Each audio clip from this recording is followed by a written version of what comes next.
What's up, fans? And welcome into Inscast post-game show. Jeremy and I'm here with Dyllan Gill after a come-from-behind 4-3 victory over the Armada. Just talk about the pace of that one and being down early and coming all the way back.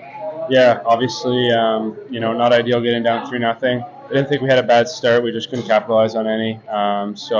You give teams like that a chance, especially they have the best power play in the league, and we knew that coming in. So give them a couple of chances. They buried a couple. So, obviously not ideal to go down 3-0, but I just think it just showed the resilience in our group and kind of the belief that we have in our dressing room that we're able to come back and win that 1-4-3. I believe they call those character wins. Being down 2 goals going into the third period, what's the message in the dressing room in the second intermission? It was just, not to give us any excuses. There's all sorts of things that, at the end of the day you can try to make up, or you can try to tell yourself that is a reason that we were down 3-0 at one point, 3-1 at the second intermission, but none of it is acceptable. The only standard is winning in our dressing room, and the coaching staff holds us to that standard. We hold ourselves to that standard. So it was just, reminding us of that standard, coming up with a plan as to how we're going to do that, and just ultimately executing it. Talked to Loke last night about no matter which goaltender's in the net, and obviously Rousseau gave up 3, but then he shut the door, especially on that 5-on-4 and then the 4-on-3 late in overtime. Just talk about his play tonight and how he battled, and even making a save and then trying to get the puck out to you, I think, to try and get going. Just talk about Rooster and what he was like back there. Obviously a bit of a struggle here as he's kind of in and out with injuries.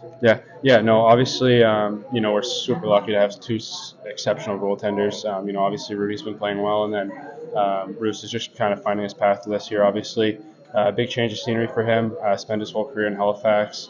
Although they're close by, it's definitely different. So I think for him, he's just gonna get better as time goes on. Obviously he's got a load of playoff experience. He's been in the league for a while.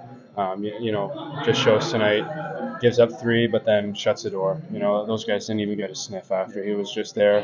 He was all over them the whole time, and just little plays like that little poke check he made in overtime. You tell when a goalie's in their zone, and you knew that he was in his zone, and they were not scoring tonight. Next up, 3 games in Quebec, then 1 in Cape Breton. A bit of a rematch against Rimouski after the loss here on home ice. What's going to be the approach to that one to make up for that loss here? Yeah, obviously got a few days to prepare for that one. We know they're going to be waiting for us. I think they have one of the better records in our league at home. So we know it's going to be a tough ground to play in, but we play more bigger games than anyone, so we're going to be ready for that. Obviously, not a new team just because we've seen them before and relatively recently too. We know what to expect. We're obviously going to have a game plan going in as to how we're going to break them down, and I think we're going to have a good game. Perfect, dude. Awesome. Thank you, guys. Appreciate it. Thanks, man. Yeah. Hey, fans. Did you just enjoy that video? Now you can get more of that with the Wildcast Podcast YouTube channel. Subscribe. You're going to get a podcast every Wednesday. You're going to get a post-game interview after each and every home game. Click that subscribe button. Click the little bell. Make sure you don't miss any content.